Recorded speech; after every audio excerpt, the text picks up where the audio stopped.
నాన్న ఎప్పుడూ వెనకే ఉంటాడు. ఓటమిలో మాత్రం ముందుంటాడు. తన కుటుంబం గెలిచినా వెనకే నిలబడతాడు. నాన్నంటే అంతే. అలాంటి నాన్న వృద్ధాప్యంలోకి వచ్చాడు. చూస్తూ ఉండగానే నాన్న నడవలేకపోతున్నాడు. అమ్మ లేదు. నాన్నకు ఆసరా లేదు. ఇంటి గోడలే ఆసరా అయ్యాయి. నాన్న తన గదిలోనే గోడలు పట్టుకుని నడుస్తూ ఉన్నాడు. కానీ నూనెతో చెమట పట్టిన ఆయన చేతులు గోడలపై పెట్టి నడుస్తుంటే ఆ ముద్రలు స్పష్టంగా కనిపిస్తున్నాయి. కొత్త ఇంట్లో ఆ మరకలు చూస్తే నా భార్యకు చాలా కోపం. మీ నాన్న గోడలు మురికిగా చేస్తున్నాడు, ఒకసారి చెప్పమని రోజు నాతో గొడవ చేసేది. నేను కూడా చూస్తూనే ఉన్నాను. నాకు కూడా కోపం వచ్చేస్తుంది. కానీ నాన్నను చూడగానే ఏమీ అనలేకపోయాను. కానీ అందంగా ఉండాల్సిన గది మురికిగా అయిపోయింది. ఎవరైనా చూస్తే ఇదేమిటనుకుంటారు. ఇక ఆ మరుసటి రోజు నాన్నకు తలనొప్పి ఎక్కువైంది. మనవడిని పిలిచి కొబ్బరి నూనె తీసుకునిరా బంగారు కొండ అన్నాడు. తాత అంటే మనవడికి ప్రేమ, మనవడంటే తాతకు ప్రాణం. ఇదిగో తాత అంటూ కొబ్బరి నూనె ఇచ్చాడు మనవడు. నాన్న దట్టంగా కొబ్బరి నూనె పెట్టుకుని మసాజ్ చేసుకున్నాడు. చాలాసేపు గదిలోనే ఉండి బోరు కొట్టిందేమో. మనవడు మనవరాలు పక్కన కూర్చోవాలనుకున్నట్లున్నాడు. మళ్ళీ గోడలు పట్టుకుని హాల్లోకి వస్తున్నాడు. అంతే, నా భార్య చూసింది. మీకు కళ్ళు కనబడుతున్నాయా అని నా మీద అరిచి గోడ వైపు చూపించింది. నీట్గా ఉన్న గోడలు మొత్తం మురికి పడ్డాయి. నాకు కూడా ఆలోచన లేకుండా వెంటనే కోపం వచ్చేసింది. నీ గదిలో కూర్చోవచ్చు కదా, గోడలన్నీ నాశనం చేస్తున్నావు, నడిచేటప్పుడు గోడలు ఎందుకు పట్టుకుంటున్నావని అరిచాను. నాన్న నా వైపు వర్ణించలేని విధంగా చూశాడు. ఆయన కళ్ళు ఎరిపెక్కాయి. కోపం రాలేదు. కానీ ఆ కళ్ళలోని బాధ మాత్రం నిండు బావిలా బయటకు రాకుండా ఆగిపోయిన నీటి జాడల్లో నా ప్రతిబింబం కనిపించింది. అలా గోడలు ముట్టుకోకుండా వణుకుతున్న కాళ్ళతో 2 వేళ్లు మాత్రమే గోడ మీద పెట్టి నడుస్తూ కనిపించాడు నాన్న. ఆ దృశ్యం చూసి నాకు సిగ్గనిపించింది. నేను మనిషినేనా అనుకున్నాను. నోట మాట రాలేదు. కానీ నాన్న మనసులో సునామీ బాధ నేను గమనించాను. ఇక ఆ రోజు నుంచి ఎంత కష్టమైనా నాన్న మంచం మీద ఉండేవాడు. బయటకు రాలేదు. ఎందుకంటే గోడలు మురికైతే కోడలకి కోపం, కొడుకుకి కోపం. తనకు కావాల్సినవన్నీ కూడా మనవడు మనవరాలతో తెప్పించుకునేవారు. అయితే అలా ఎన్ని రోజులు మంచం మీద ఉంటారు? ఓసారి లేచారు. గోడ సపోర్ట్ లేకుండా నడవటానికి ప్రయత్నించారు. కానీ నడుస్తూ కింద పడ్డారు. అంతే, అలా పడ్డదానికి ఆయన మంచానికే పరిమితమయ్యారు. అలా మంచాన పడ్డ 3 నెలలకే నాన్న చనిపోయాడు.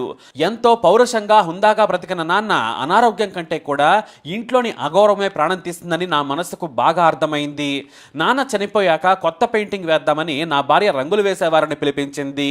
కానీ అప్పుడే నా పిల్లలు తాత వేలి ముద్రలు ఇలానే ఉండాలని ఆ పెయింట్ వేసేవారితో గొడవ పెట్టుకున్నారు. తాతయ్యకు గుర్తుగా ఏమీ లేవు, ఈ చేతి గుర్తులు ఉండాలని ఏడుస్తున్నారు ఆ చిన్న పిల్లలు. కానీ నా భార్య పిల్లలను తిడుతోంది. నేను కోపంగా నా భార్య వైపు చూశాను. అంతే, ఎప్పుడు నాలోని కోపం చూడని నా భార్య ఆ రోజు నా చూపులకే భయపడి ఇంట్లోకి వెళ్ళిపోయింది. పెయింటింగ్ చేసే కుర్రాడిలో మంచి ఆర్టిస్ట్ ఉన్నాడు. మీ తాతయ్య చేతి గుర్తులు ఇలానే ఉంచుతాను. ఇంకా చెప్పాలంటే మీ తాతయ్య చేతి ముద్రలను ఇంకా అందంగా చేస్తానని నా అనుమతితో ఓ రంగు తెచ్చాడు. చేతి ముద్ర చుట్టూ రంగు వేసి చాలా అందంగా చూపించాడు. తాతయ్య చేతి ముద్రలు చూసి పిల్లలు కేరింతలు కొట్టారు. నాకు నాన్న మీద ప్రేమ లేదు. కానీ కల్మషం తెలియని ఆ పిల్లలకు తాతయ్య అంటే ఎంత ప్రేమ అనుకొని సిగ్గుపడిపోయాను. మంచి డిజైన్లా చేతి ముద్రలను మార్చి అందంగా రంగులు వేశారు ఆ కుర్రాళ్ళు. ఒక్కో నాన్న చేతి ముద్ర, ఒక్కో ఫ్రేమ్.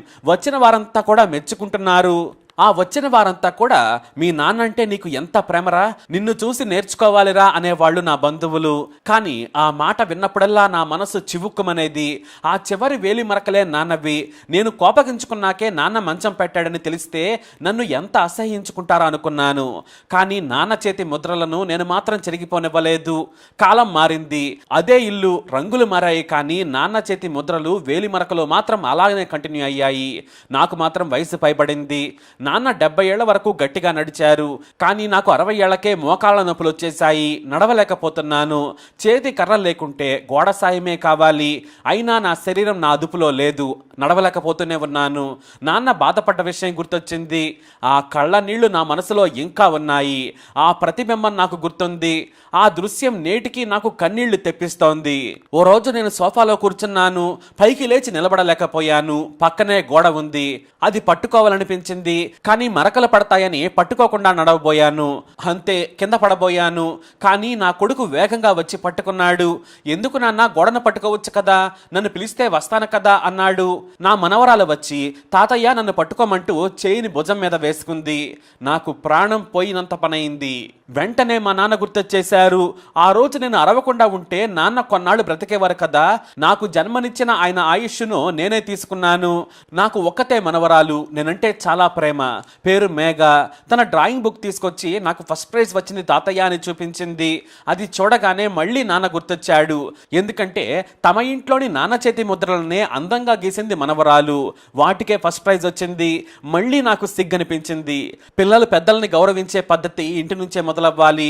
వెరీ గుడ్ అని రాసి మొదటి బహుమతి ఇచ్చారని చాక్లెట్లో సగం తీసుకుని నాకు సగం ఇచ్చింది నా మనవరాలు. ఆ ప్రేమ చూసి నా మనసు ఎక్కడికో వెళ్ళిపోయింది. కానీ ఇలాంటి ప్రేమను నేను ఇవ్వలేకపోయాను. నా కొడుకు నాకంటే మంచివాడు, అందుకే వాడి తండ్రిని బాగా చూసుకుంటున్నాడు. నేను మాత్రం మంచి కొడుకుని కాదు.